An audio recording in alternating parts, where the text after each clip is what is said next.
Right now, 43% of our city budget is spent on law enforcement. 43%, almost half our discretionary budget goes to law enforcement. If Elk Grove was bad, I would not live here. I've been here 19 years, and I plan on continuing to be here. I worked in the gang unit as a detective, sergeant, and a commander. Same thing in narcotics. I moved out here. Elk Grove is not a bad place. You have your share of crime like everybody else does. And I don't want people to be afraid that, hey, something's going to happen to me, because in most cases it's not.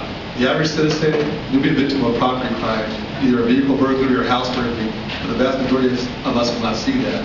So that's one of the big things. We have a very progressive police department. We've got somebody on board that now does identity theft. That's huge. We have an officer that's been forensically trained to work on identity theft cases and also ICAT cases, internet crimes against children, that does child porn. We have a lot of schools out here, and most of those gang members we have are school students that are out here. So that's one thing, is the sheriff's spokesman for 3 years. I went to every murder in Sacramento County for 3 years. And Elk Grove is a great place to be. Look around the region and look what other places have. They've got gangs in El Dorado Hills, Granite Bay. They have homicides out there.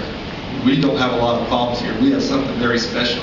We have a lot of kids in youth sports out here. Our kids in youth sports are bigger than anywhere else in the region, over 15,000 kids, because it's a great place to live and raise a family.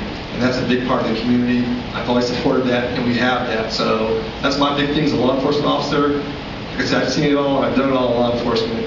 And I'll tell you what, folks, I would not be here if it wasn't safe. My kids would be going to school here. It's a great place, and a lot of people say crime, crime, crime, and it gets specific about what it is.